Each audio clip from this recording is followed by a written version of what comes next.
Welcome to the Armenian News Network Groong Week in Review for the week of September 8, 2024. We're actually recording this on September 11, and 355 days have passed since the short but deadly war of September 2023, which culminated in the ethnic cleansing of Armenians from Artsakh. Dozens of Armenians still remain in Azerbaijani captivity, and their suffering continues to be met with widespread indifference by global governments, which unfortunately includes the regime in Yerevan as well. Today, we're talking with former Armenian diplomat Dziunik Aghajanian.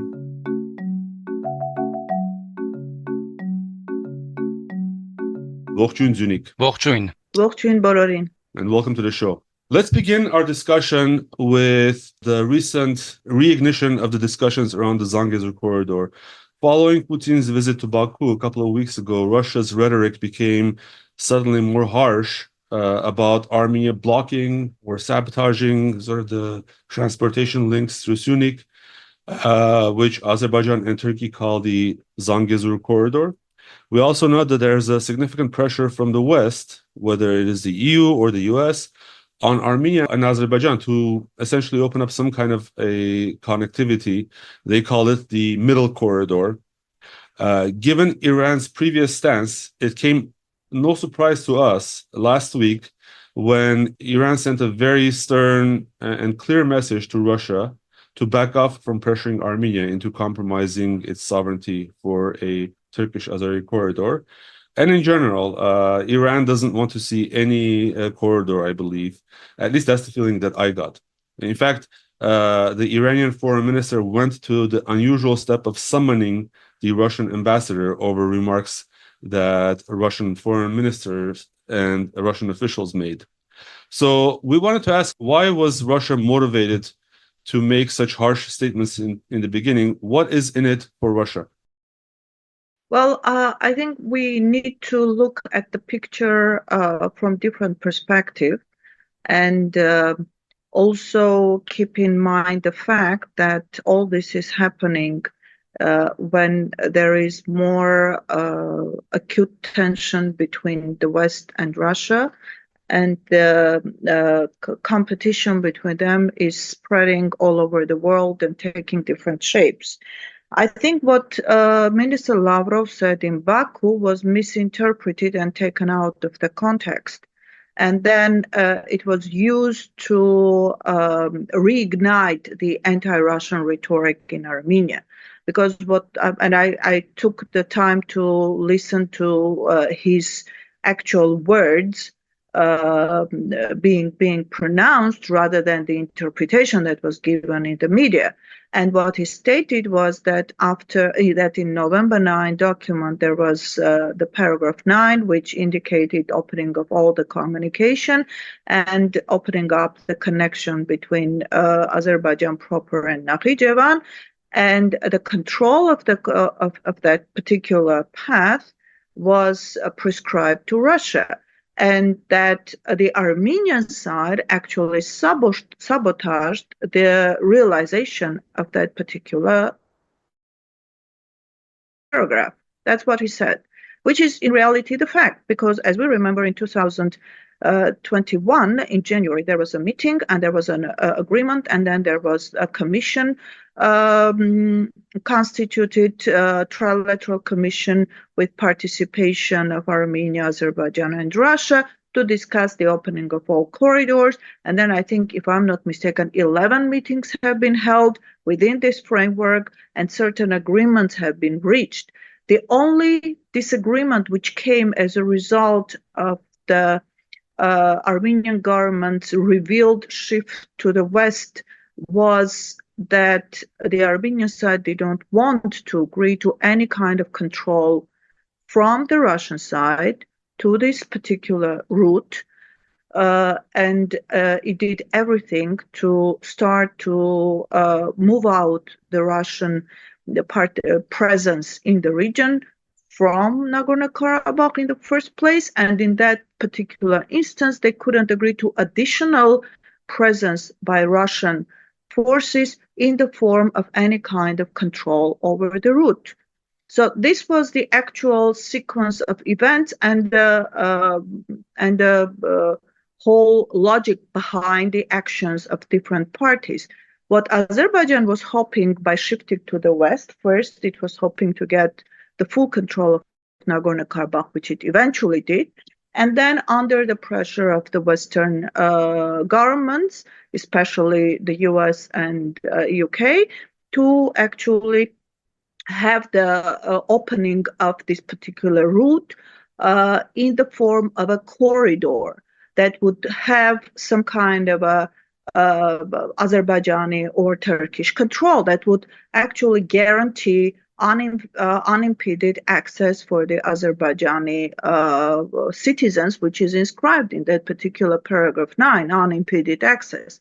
So this interpretation of unimpeded access was translated into the shape of corridor, which meant full control and security guarantees for the Azerbaijanis that would be traveling through the route, and in translation to this particular thing, a certain territorial allocation to this corridor. Later on, when Azerbaijan moved out of the Western platform after the signing of the Prague October 6 document, and then later on with the blockade of Nagorno-Karabakh and eventually ethnic cleansing and full depopulation of Artsakh from its Armenian population, it decided and with the things going wrong in the Ukrainian front, they decided they don't want to play the same game to which they had prescribed themselves,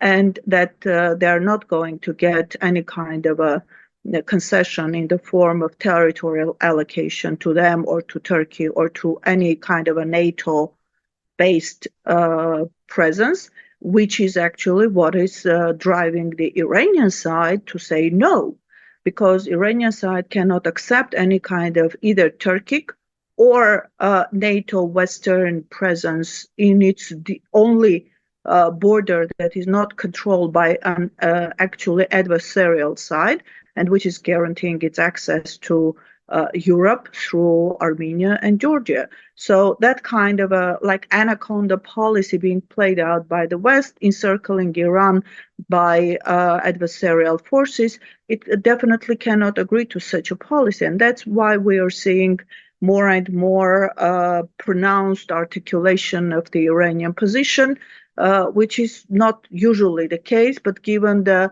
type of the government that we have and kind of a silly game being played that if you do not say anything, that it means you agree to that, Iranian side have to repeat it almost every single day that they cannot accept any kind of geographic change of any territorial border or any presence of any Turkic or Western participants on its northern borders with Armenia. Dziunik, to me, it seems like Russia is selectively focusing on point 9 of the November 9 agreement. They are interested in this one that has not been fulfilled yet by any side. What about all the other points, for example, keeping the Lachin corridor open, keeping Armenians safe in Nagorno-Karabakh, and all those things which have not come to pass either? I mean, is that November 9 document even valid at this point? So it leads me to the question, has Russia promised Azerbaijan and Turkey a corridor to keep them as neutral as possible through the confrontations with the West?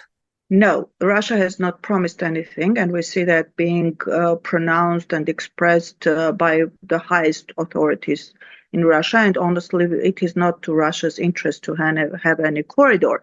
It is a different thing that they want to control the only border that is connecting also Russia to Iran. So it's north-south connection goes unimpeded, and it is not separated by any NATO Western force being placed there, and kind of also giving the reason for Russia to have security risks rising from increased NATO Western presence in the South Caucasus as a whole.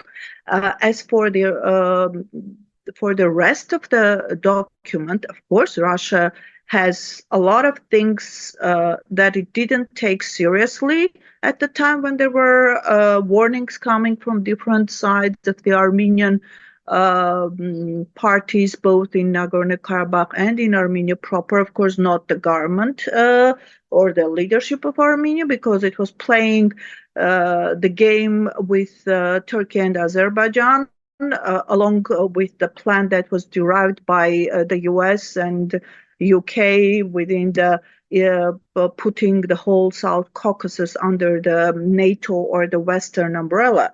So I'm not saying that Russia is not guilty of any misdeeds or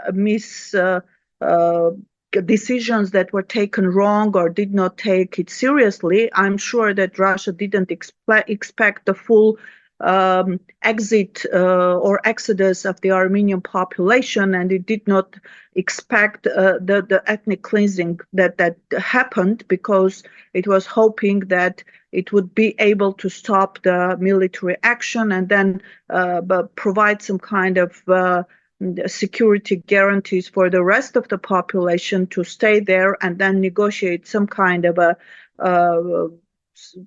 more or less secure presence for the Armenian population till it solves the issue in Ukraine. But it was the whole process, political process, was expedited, and whatever was supposed to be even put on the table for discussion in 2023, it was already carried out in 2022 in the form of moving the Lachin corridor to Kornidor, which was never a corridor. It just became a road connecting Armenia to Nagorno-Karabakh and to Artsakh. And it was with the agreement of the Armenian government and with the agreement of the NK leadership. So what could Russia do when the Armenian side agrees to this kind of a move, despite the fact that it warns that it would have difficulties providing the security if you move out the whole thing, because then you didn't move the electricity lines, you didn't move the gas pipeline, you didn't move the internet connection things. The Lachin corridor, its geographical location, provided security. It was inaccessible in most of its points, whereas in Kornidor you had different crossing points, and if you have seen the Hagari bridge, it was easily accessible, which Azerbaijanis did eventually. So this was the game played out behind the Russian side. And honestly, my belief is that Russians, both in Nagorno-Karabakh and in Armenia, did not have a single trust towards either party. So they didn't know how to picture out the whole thing or how to scheme out the whole thing so that they would ease the presence of their peacekeepers there without bringing additional security risks to the population. Because every time we saw different actions being taken, be it Parukh, be it also the road the bypassing road that existed besides the Lachin corridor that was being used during even the blockade times to have different goods pass through Nagorno-Karabakh, about which the Azerbaijani side didn't know, and it was information provided by the Armenian side, and eventually it was attacked and blockaded by Azerbaijani side as well. So at the time, everything was done to actually drag the Russian peacekeepers into military action for the purpose of opening a second front, which the Russians, of course, did everything to avoid, because it would mean moving the whole military action to its own borders, to Northern Caucasus, and later on to Russia proper, which it could not have agreed or so it decided to have some kind of a blame or blow on its prestige rather than have blow on its security and territorial integrity. So this was the whole thing. Russia, I think the mistake that the Russians did was thinking in the terms that they thought about the Armenian leadership before this current government, which was trusting that Armenians would do nothing to harm themselves, whereas we see that our government is doing everything to provide easy access for the Western interest to our region, and just throwing out Russians from the region. Dziunik, I appreciate that explanation. It sort of makes sense to me, except the one part, which is, you kept highlighting Western intentions, and I truly believe, and we've talked with multiple different guests, and it is clear that it is the West that wants to have some kind of a connectivity between Central Asia and Europe and this middle corridor idea. If it was ambiguous before, James O'Brien's visits to the Caucasus recently, and then his statements in the Senate leave no questions for us. But Iran is not summoning Western ambassadors. Iran summoned the ambassador to Russia. And it is Russia that is insisting that it should have control. Obviously, I think you explained that from the Russian perspective, it seems like a zero-sum calculation where either it is controlling that corridor, or it will be the West controlling the corridor.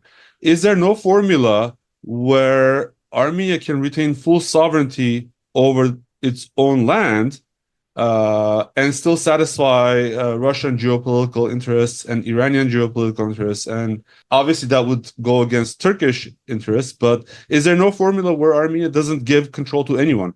Well, I think there's a misunderstanding of what I said in the way you interpreted it. No one argues about Armenia's interest or Armenia's privilege of controlling its own territory. But the thing is that our government has agreed to providing this corridor in a clandestine manner, and now it is trying to find out a way of providing it.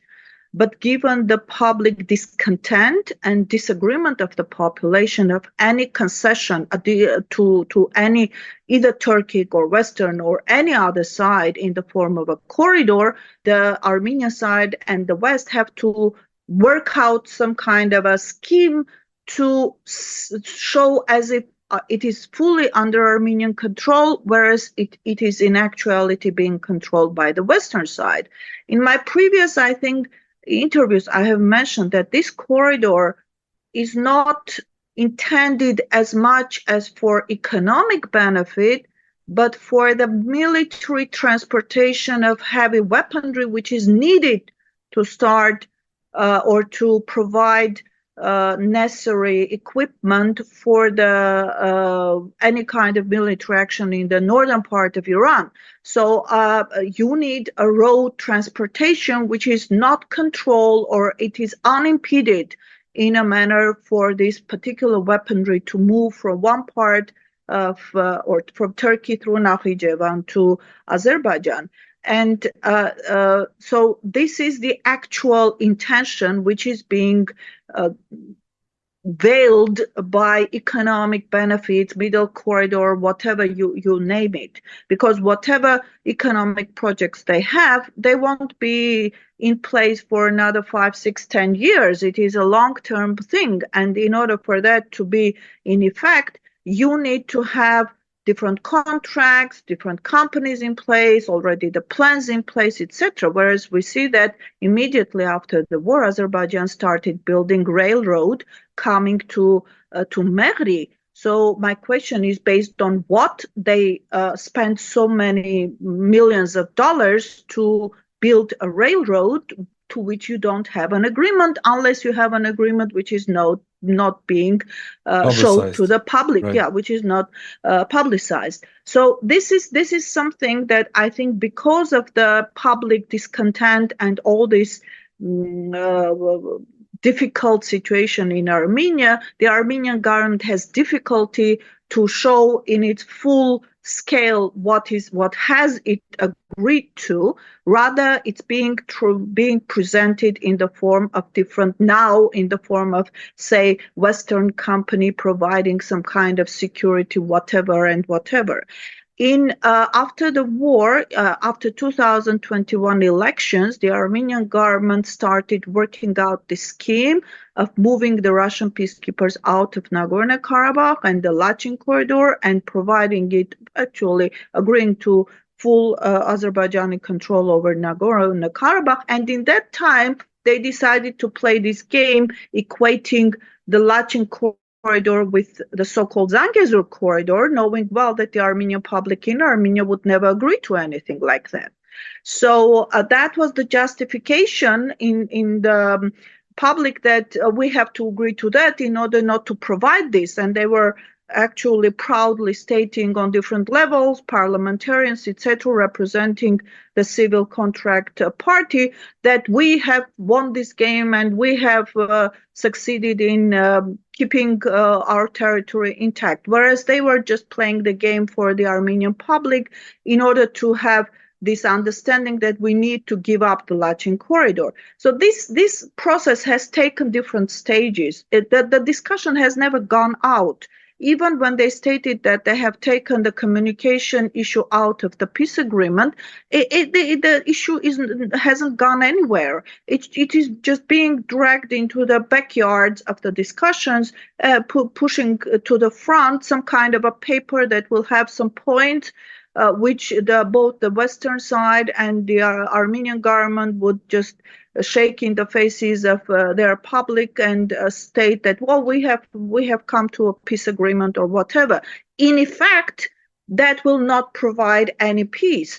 And but that is as I've stated also in my previous interviews, that is the point when the Azerbaijani commitments have to start to be fulfilled, which Azerbaijani government and Aliyev himself, of course, do not want to go with, knowing that it will be an adventure which nobody can guarantee a positive outcome of. So this Zangezur corridor is a necessity for the military transportation. That's why they're rushing with this issue. They are trying to solve this issue.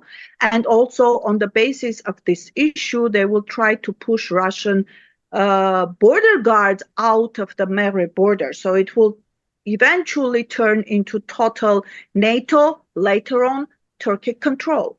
One more question on this corridor before we move on. Pashinyan team has previously said, I believe, that they would be willing to engage a company, a third party, that would be providing control over this corridor.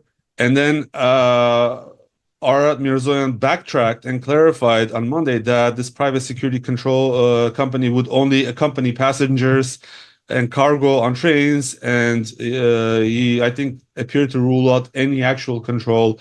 It is all very confusing, but what is this private company idea? What can you tell us about this and whether it has been implemented anywhere in the world? You know, and then when you answer this, also answer the question of, let's say that the Armenian opposition is able to succeed in eventually sort of removing Pashinyan or taking control. You know, is there any chance where we could sort of undo everything that is being currently done, whether it is this private company or whether it's Russian control or whatnot? Don't we have to give some kind of control to someone at this point? No, there's no necessity for this unless we go with the understanding that the person sitting in the position of prime minister has given his own word for, or even signed some documents that haven't been revealed to Armenians in Armenia to do that. So there's no necessity for that, because opening up of communications can work all over the country, and it would be to the benefit not only of Armenia but the whole region. But that means respecting the sovereignty, territorial integrity, and the right of Armenia to regulate its road. And if they want to have similar regulations or a certain agreements of some kind of a passage through Armenia, it means that the same regulation have to be applied to the Azerbaijani side. I think what Armenia or Mirzoyan is saying is that they are trying to negotiate some kind of a some option that will be workable to start that railroad connection and to start the road connection. The thing is that the first time this issue about foreign company, and then it was said, if I'm not mistaken, either a Swedish or a Swiss company doing that, was pronounced by Keropian, the former Minister of Economy.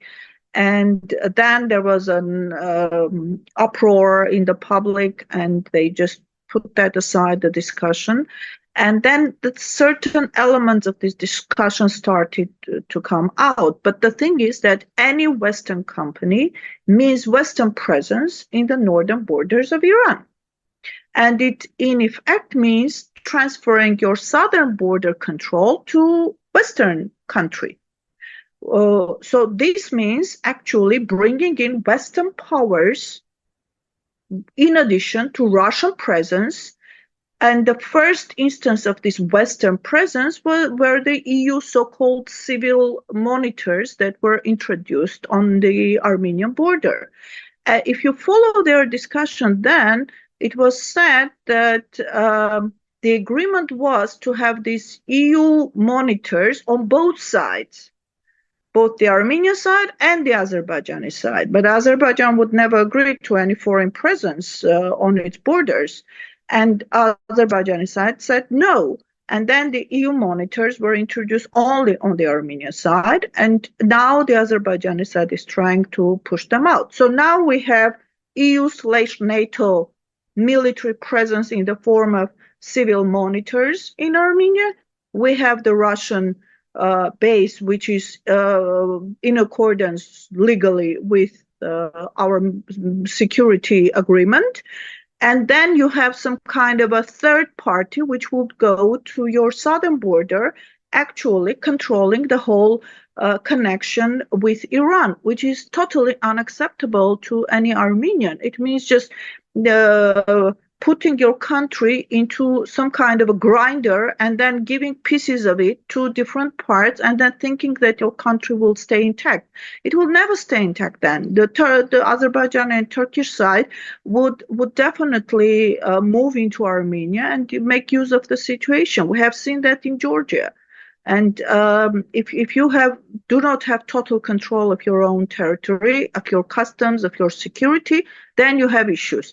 With Russia, we have certain presence on the borders, but this presence has been there for more than 30 years now, and there is a worked out scheme between the Armenian border guard and the Russian border guard with specific tasks that each of them is providing according to our agreement.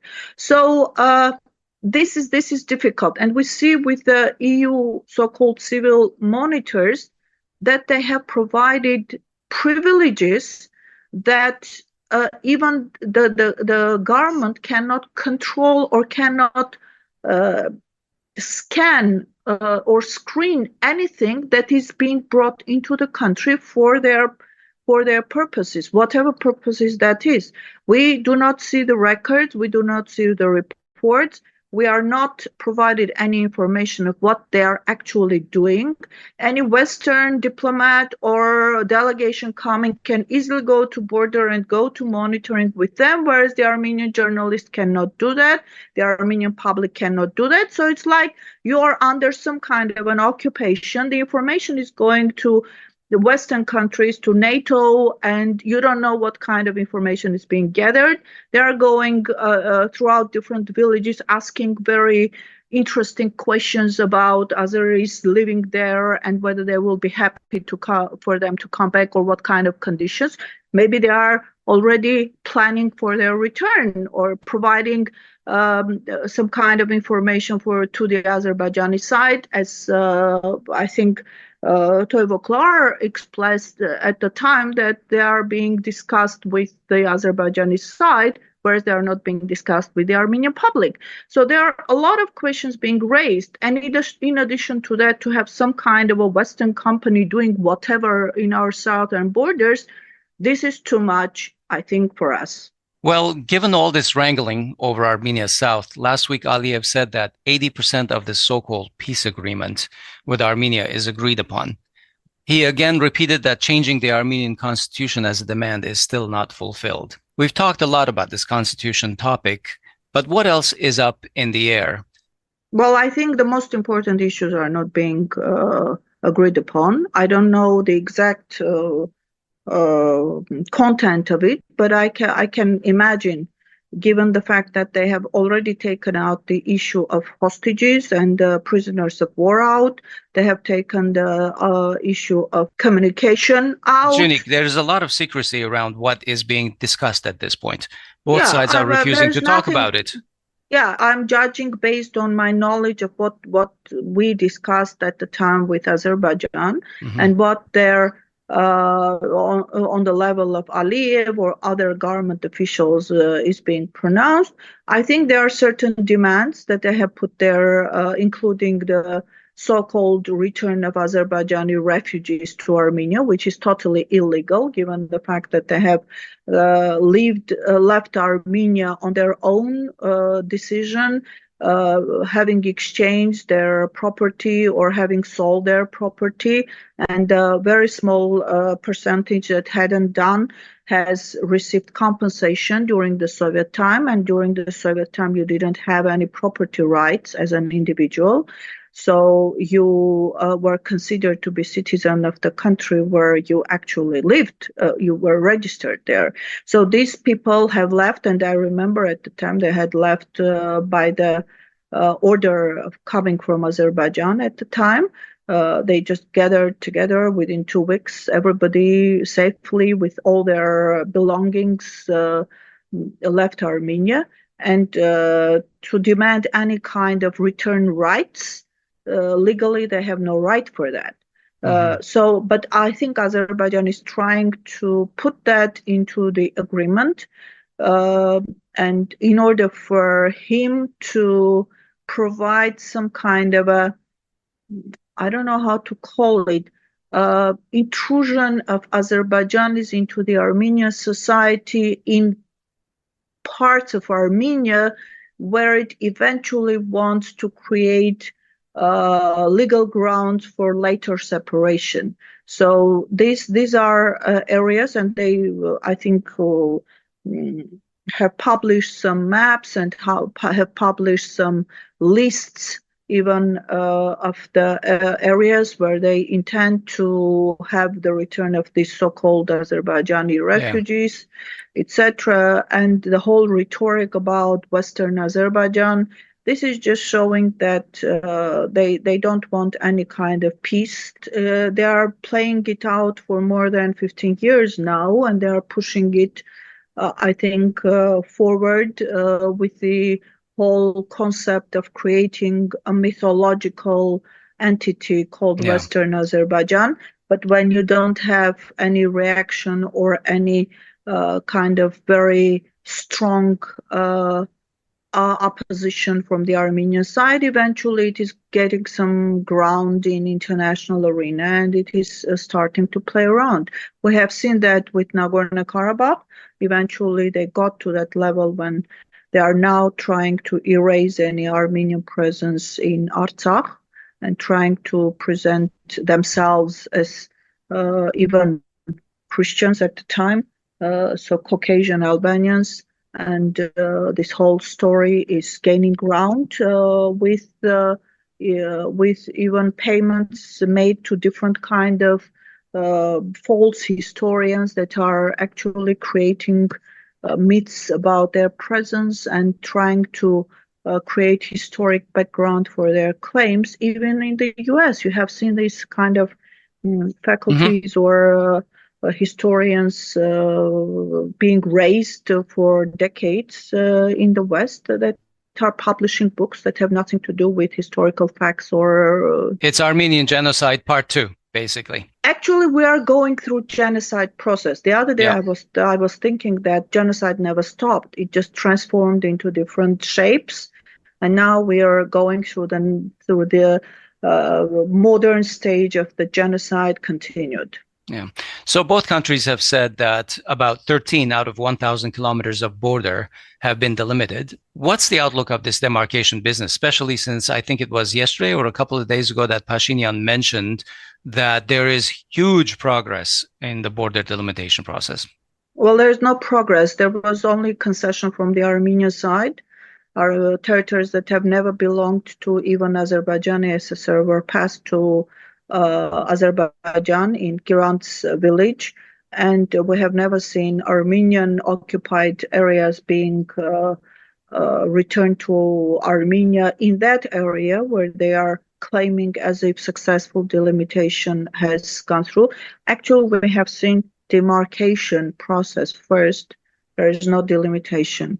And we have seen this or this kind of success was claimed on the basis of concessions from Armenia and Armenians, and on the basis of threats from the prime minister to the Armenian population that if we do not agree to this, we will have war at our hands. So there's no delimitation process in actuality. There's no legal process going on. And whatever is being done is done illegally because there is no open discussion. As I have stated in multiple times, there is a legal process that has to be followed. We don't see this happening. Now they are trying to get the consent of the Constitutional Court on this so-called document, which raises many questions, because the Constitutional Court in its current composition is all Pashinyan appointed, very questionable judges that are following his orders rather than the interests of Armenia and Armenian legal system. So we will see what this brings us to. And you were asking if the opposition succeeded in changing the government, will there be a possibility for us to stop this whole rolling down the drain process and bring back what we have lost? Of course, it is possible, and it is possible to do it on legal basis because the international law provides all the legal grounds for us, and also even the legal grounds for the right to return for the Artsakh Armenian population.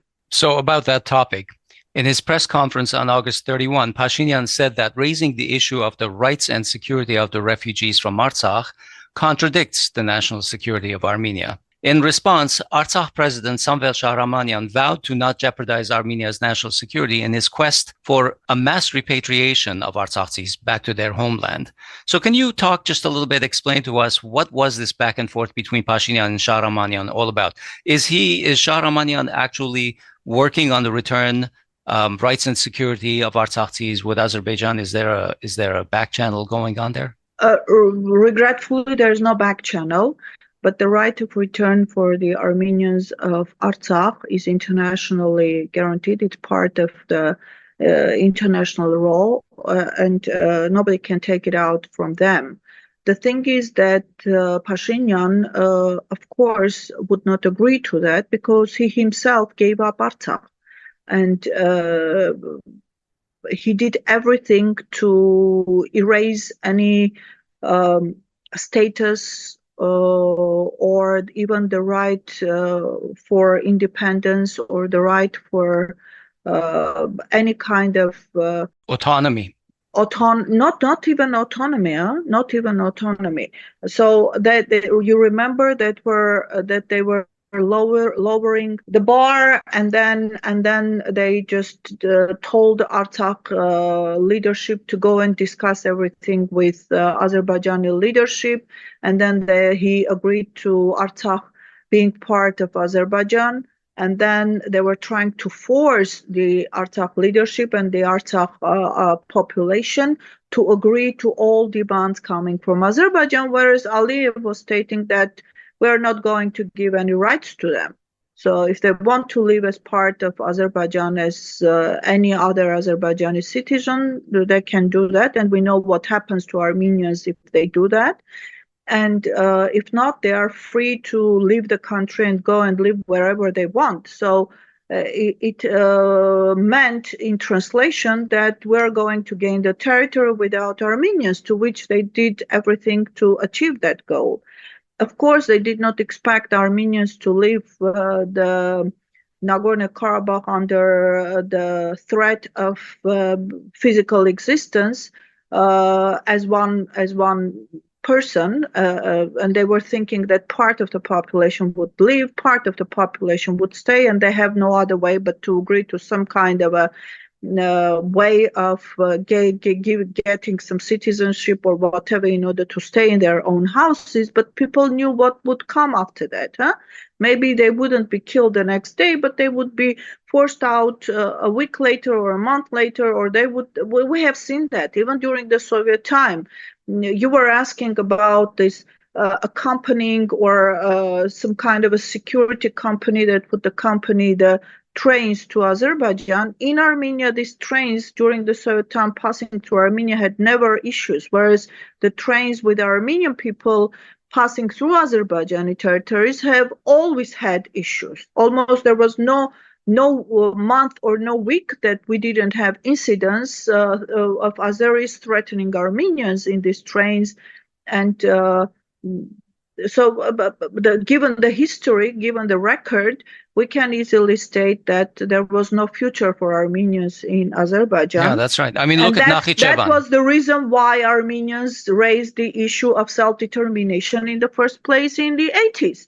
So this is the understanding that regretfully the current Western politicians do not have, that in fact we have this medieval way of gaining territories and killing the population in order just to keep the territory. So this is what is happening. And now we have also this medieval way of keeping hostages of the Armenian leadership of Nagorno-Karabakh, military and political, in order to oppose or to force concessions on the Armenian population, not the leadership, on the Armenian population, both Armenians in Armenia and Armenians of Artsakh. So this is what Pashinyan is trying to put into the minds of people, that even if you mention Artsakh, then you are creating some risks for Armenia, whereas the situation is vice versa. If you stand for your own rights, which are guaranteed by international law, if you provide your own security and respect for your own territory, then your neighbors have to respect it. And that was the case before this current government came into position.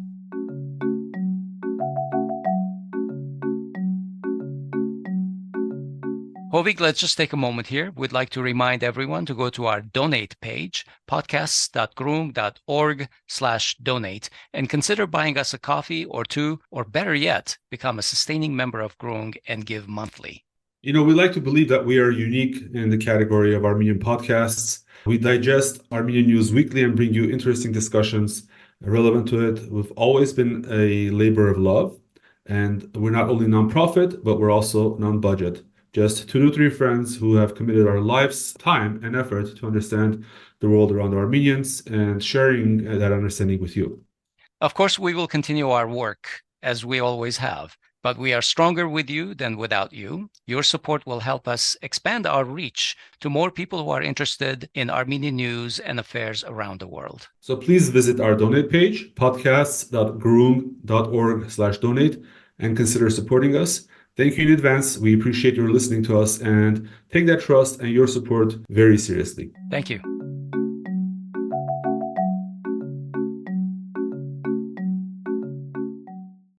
Amidst all this discussion about security or insecurity, I would say, to be precise, there was some news about Armenia and Iran increasing trade and facilitating communication north-south. From current reports, we see that Armenia and Iran are doing over 700 million of trade across their common border. And the news was that Iran is basically doubling down on its investments and will invest about 3 billion Currently, only about 400 trucks travel between the two countries daily, and they want to quadruple that to 1,600 trucks a day. So I assume a large part of that will go towards infrastructure, because I have driven across those roads where sometimes it's like even down to a one-lane highway, and thanks to Pashinyan giving away the Goris-Kapan highway. But I assume that would also include a lot of infrastructure upgrades. What are your thoughts about these agreements? And do you believe that current roads basically can sustain that kind of traffic? And what needs to be done in order to change things? Well, with the blessing of Pashinyan, we have lost one of our main arteries connecting north-south, as you mentioned, Goris-Kapan. And whatever they have built instead is just a mocking resemblance of road, I think, and it is difficult to consider it as a safe road that would provide infrastructure for this increased transportation. If I'm not mistaken, they have given a certain part of the north-south road to be built by Iran, which is also considering several tunnels through the mountains that would cut the connection, the road, and create better and more safer transportation. I think what the increased traffic or the increased trade between the two countries is also as a result of the sanctions against Russia. So some of the roads are going through Armenia and through Iran and vice versa. Also, the Armenian traders are trying to use more and more the infrastructure that Iran is providing now through Bandar Abbas and other ports, which is cutting the transportation from Asian countries through Armenia to the north, to Russia, and to Europe as well. So this is a natural thing. Regrettably, it did not happen before, and it had to come to this stage when there is a threat to increased presence on the Armenian border with Iran, in order for the Iranian government to realize that they have to invest into this relationship rather than try to play the balanced game, which they were doing before 2018. And I think we will see more and more increased relationship in the future as well, because it is to the benefit of Iran and to the benefit of Russia.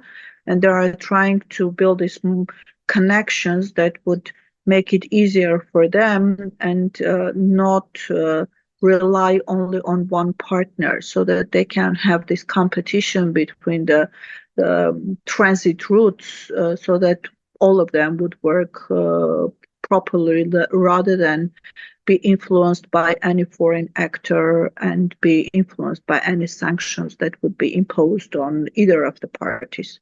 And in fact, I think we talked about this, but we should also mention that Iran this year became a full member of the EAEU, I believe. So they became full member of Brics, but they signed free trade agreement with EAEU. So this means, they became full member of Brics, but they became, but they signed, I think the agreement, free trade agreement between the EAEU is in force, and now it means increased trade relationship with Iran.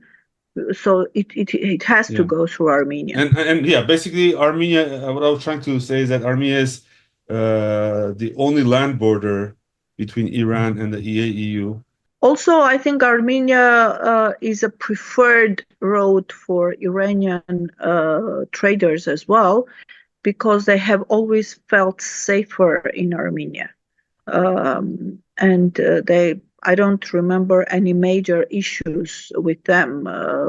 It has always been as easier and a much more preferred road than through Azerbaijan. Since you mentioned Brics, let's talk about that as well. The day after Putin's visit to Baku, Azerbaijan applied for membership in BRICS, or at least they announced their intentions to do so. Turkey is also interested. They have actually come out on the record and said that they want to join BRICS as well. Georgia has not applied, but has struck up a strategic partnership with China, which is building major ports on the Black Sea. Of course, Iran and Russia are members of BRICS. Armenia, it has not applied, but it will be an observer at the upcoming BRICS meeting. And so far, when we're talking about BRICS, we're thinking about it was that Armenia may eventually join BRICS, but at least right now they're an observer. In your opinion, how is BRICS changing the geoeconomics of the South Caucasus and the wider region? Well, I think BRICS is more of a geopolitical alternative pole in this multipolar world being created. And in that sense, it is natural for Azerbaijan right now to try to apply for the BRICS membership, given its shift away from Western platforms. So it will secure itself from more and more increasing Western presence. And eventually, I think Aliyev hopes that he will get away with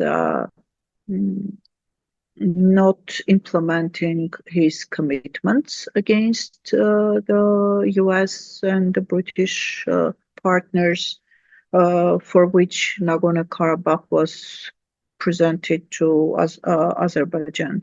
So I think this shift from the Western platform, if you consider it from 2022, it was gradually being done in the form of more active connections and communication with Russia, then improving the situation with Iran, which it had cut the diplomatic ties after the Russian-Ukrainian military action started.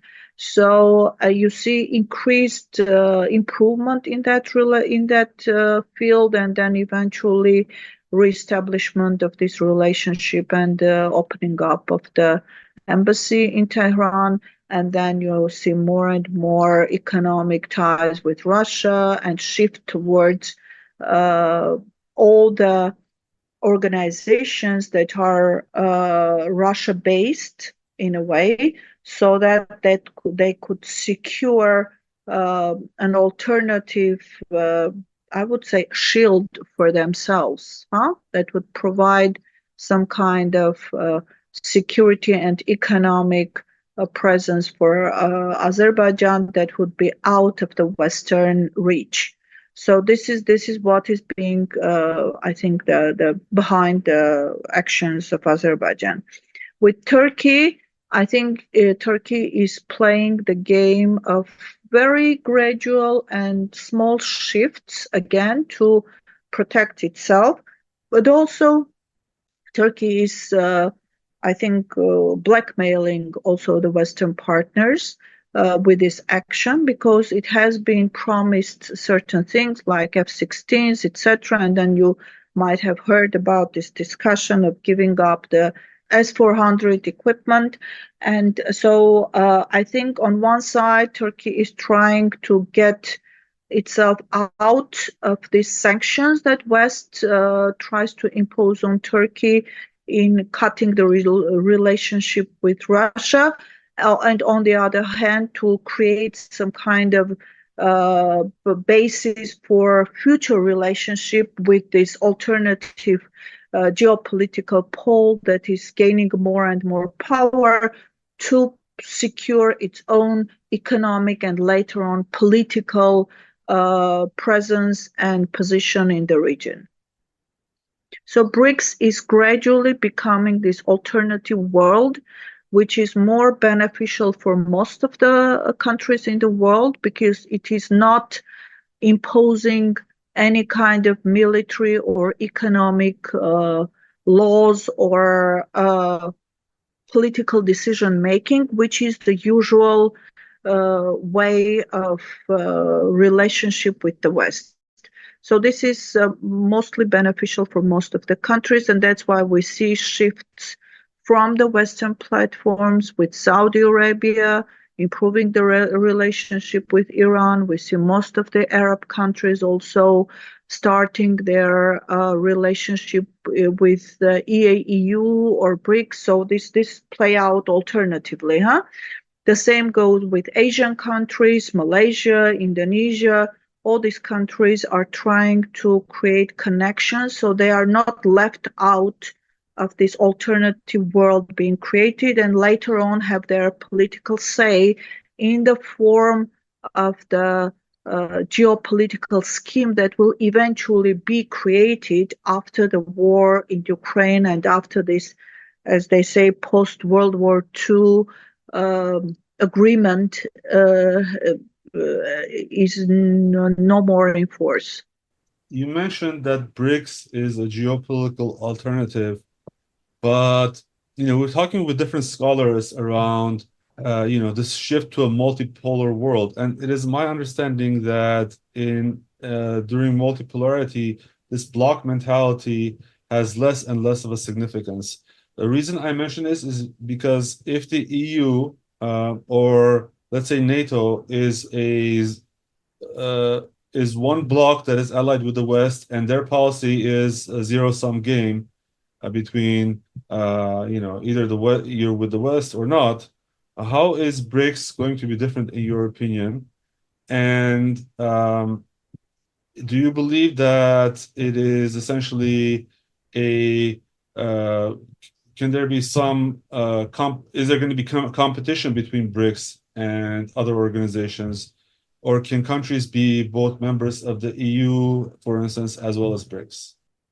I don't think countries can be members of EU and BRICS because EU itself has its regulations that it does not accept that kind of complementarity between the organizations. So, as you rightfully mentioned, the zero-sum game is the current approach, both politically, economically, and military, that the West follows. So, with this approach, it is impossible to have any complementary schemes that could provide better access or better communication or better economic ties for the rest of the world. And as a result of this mentality we see the war in Ukraine, actually. This zero-sum game resulted in the war in Ukraine and attempts of opening up second front in South Caucasus, and this zero-sum game is also the result. The result of this zero-sum game mentality is also the current situation in Gaza. So with Israel. So the thing is that I think EU has lost its political leverage. And within the last 2-3 years, it had showed that it does not have any independent decision-making process. It's entirely under the US pressure.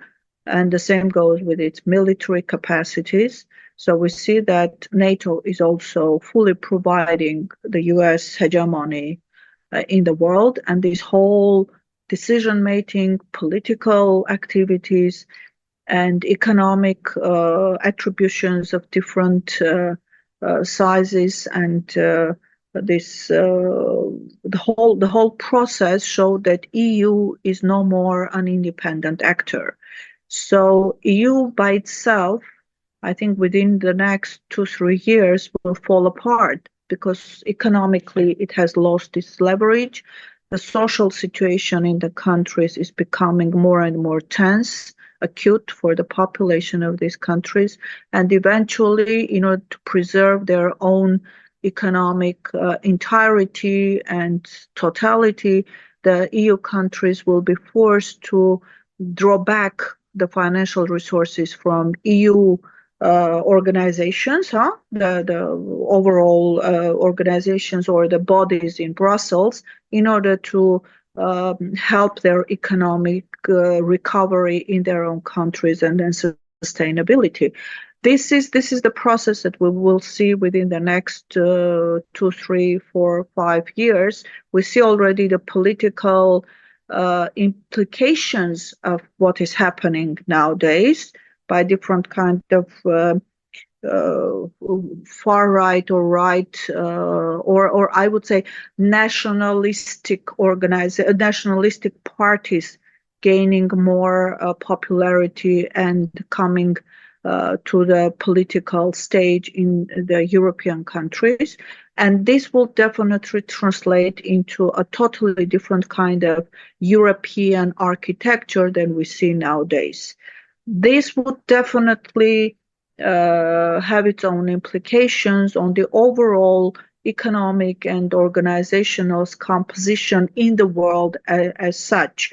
I think we will see more region-based poles being created, and these countries being organized into region-based organizations, and then themselves acting as poles in the political arena in the world. So this is what will gradually happen. Of course, it will take some time, but I think with the elections and the post-election situation in the US and the coming elections in the European countries, this will more crystallize within the next year and a half. We will see more, I think, riots and social demand-based movements in Europe that will definitely result in weakening of the European institutions.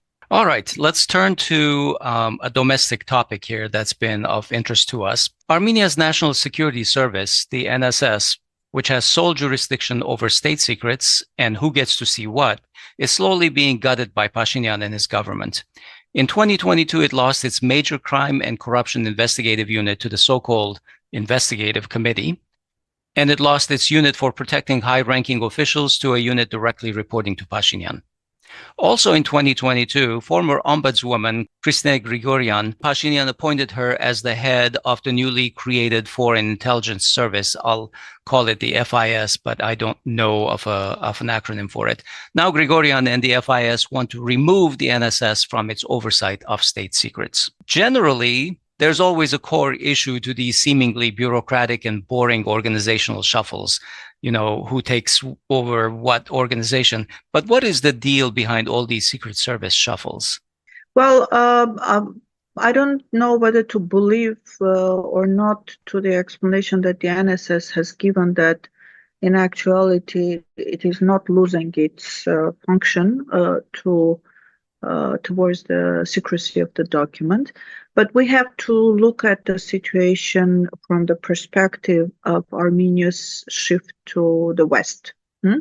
Because this Foreign Intelligence Service was created under the British protection, and their trainers, so-called trainers, are helping the Armenian intelligence service people. It is entirely under the Western guidance, I would say, if not supervision.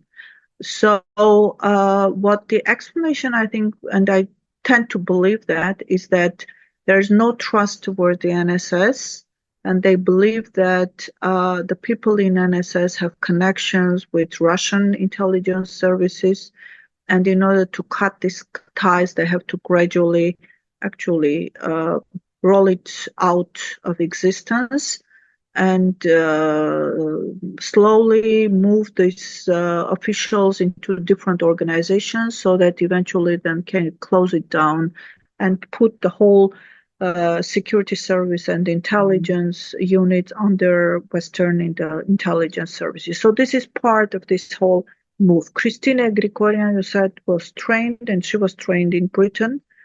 And not only herself, but I think other officials. And this whole process is also kept in, mostly kept in secrecy. Only certain details are linking out into the public. But it is clear that the whole security and intelligence services are totally under Western control right now. And this is also part of the shift and move towards the Western umbrella.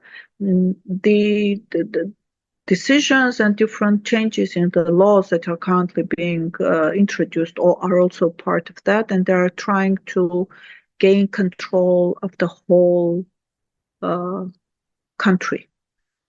Because if you have noticed, they introduced a law imposing obligation over owners of entities that are more than 100 square meters to have surveillance cameras there. And I was just listening to an expert criticizing the law because it is not providing any guarantees for the personal details not being transferred to other entities. And I'm sure this is done in order to have full control of what is going on in the country and dealings within the country. Well, I just have to mention that after the Maidan revolution that happened in Ukraine, I was reading this article in New York Times, and one of the first things that happened was that the intelligence minister of Ukraine took the phone and called the CIA and the MI6 and asked them for their help in establishing and running intelligence in Ukraine. It was so widespread that at one point, I believe, CIA had like 12 or so sites in Ukraine, huge complexes. We should not forget all this news that Richard Moore from MI6, the CIA director, they all visited Armenia. Unexpectedly. Yeah, unexpectedly. And they decided not to meet their colleague. They didn't meet their equal in rank. They met Pashinyan directly. And after that, we had the invasion of Azerbaijani troops into the Armenian territories and the occupation of Jarmuk and other areas. So interesting times. I think this scheme was worked out very carefully, and it was played out very successfully in Georgia and then implemented in Ukraine. What happened in Georgia, then Russia reacted very quickly, and they had to stop the border military actions. There was no other way, because then they would lose Georgia as a whole. But in Ukraine, they tried to go further, and now we see what is happening to that country.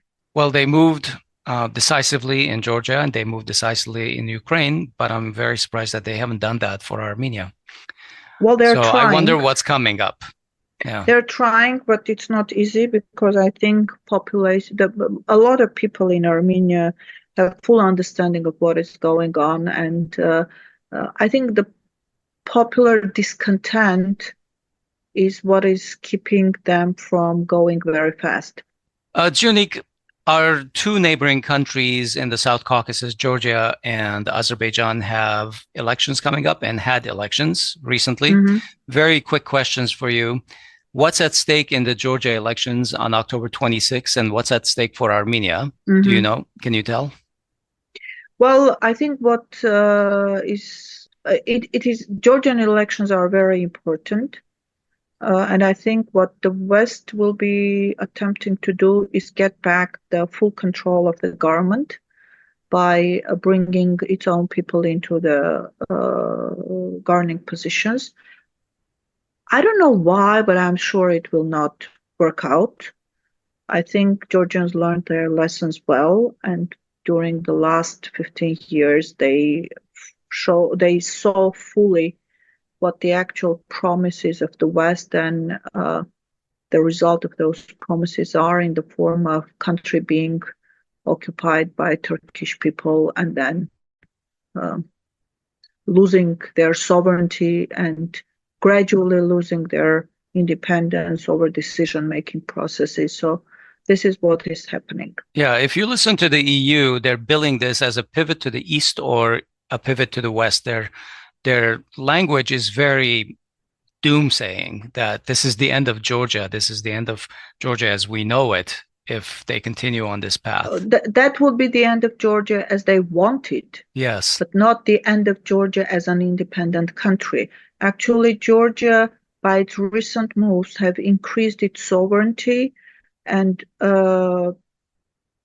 showed that you can protect your own country by not giving in to different kind of demands from the so-called geopolitical tellers of the world, And in order for your country to stay intact and to provide opportunities for further development and economic prosperity. This is what we are seeing in Georgia. And it is not to the liking of the West, and I'm calling it the West because it's not only the EU. US is playing with the hands of the EU, but also it will safeguard the region from having a second front open in that part of the South Caucasus, about which the Georgian different politicians on different levels have already stated openly. Azerbaijan held parliamentary elections on September 1. They were roundly criticized by the West as being held in a, quote, restrictive political and legal environment devoid of competition. Of course, as you can imagine, Aliyev's party won because there's really nobody else. Why was this so-called election even held, Dziunik? It just showed how undemocratic Azerbaijan is. And as a process, it doesn't look like anything changed in the country. So what was the purpose of their election? Well, the regular elections were supposed to be held in November, and in the beginning of November, and for Aliyev first to have some kind of a legal ground to delay any kind of signing of any document or even negotiating any peace agreement or delimitation agreement.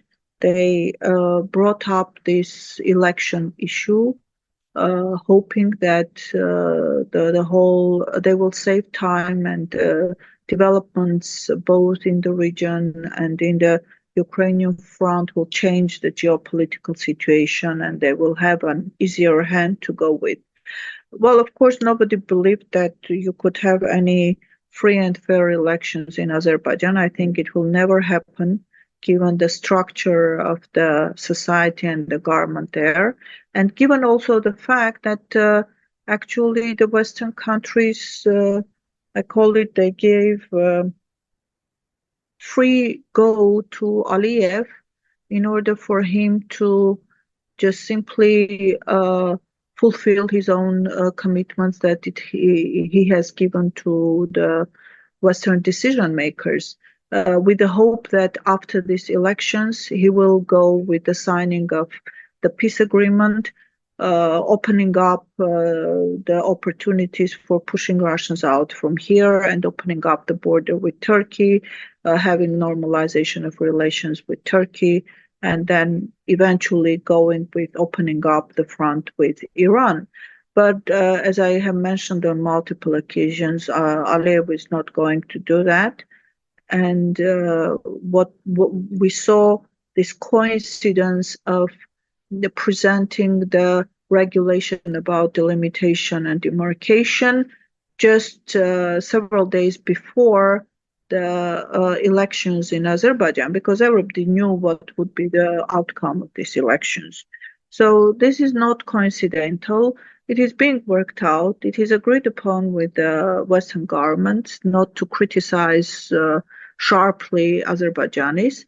But as I have said always, the US, UK, and EU will simply make out some statements, go into parliamentary formats and criticize the elections, but in fact, they will not take out any actual steps in order to impose any sanctions either on Azerbaijan or on Aliyev, or cut down any economic ties with this country. Okay, well, that's it for our topics today. I think we've run out of time, even though we had more topics on paper. Let me ask each of you if there's something on your mind you would like to share with our listeners. Dziunik? Well, I would like to share the event that was held on September 2 on the occasion of the Independence Day of Artsakh. And there was a documentary shown, which I think has to go around the world to show what in actuality happened to Armenians in Artsakh. It is really regrettable. Most of the people were, especially women, were crying or could hardly help their tears, but it showed all this, also the treachery behind what happened to the Armenian people, both in Artsakh, in Armenia, and I think all over the world, because this was a blow that was very hard, and we haven't yet overcome even the pain of it. It is too hard and it's too painful. Okay. Hovik, what's on your mind? To just add to Dziunik's thoughts, I mean, and it's still going on, right? In front of the whole world, Artsakh was ethnically cleansed, something I think none of us would even expect.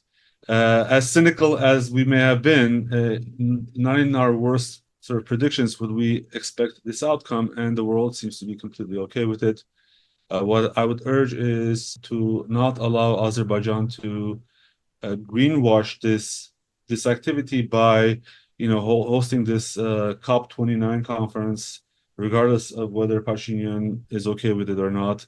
So just follow the hashtag COP29 on Twitter, add your own comments, and make sure that the world can hear us. Lastly, I would also mention that over the last few days, Armenian political prisoner Hovik Manucharyan was released from prison, but he still remains a political prisoner, this time in his home under house arrest.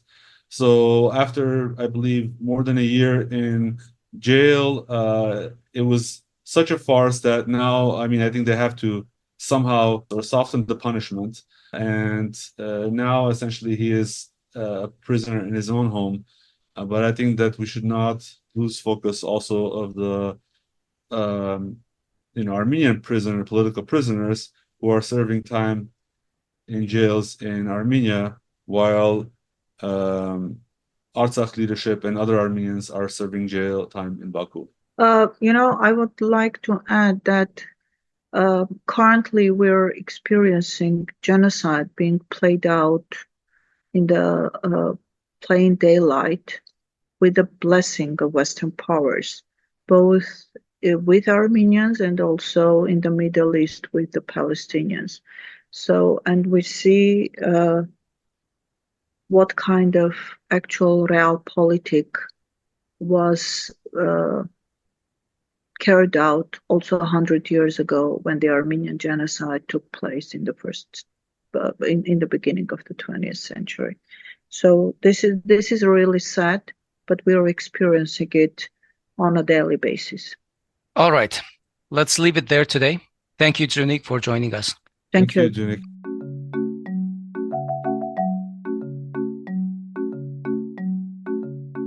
That was our Week in Review show, recorded on September 11, 2024. Yes, we are a little late due to cluttered schedules.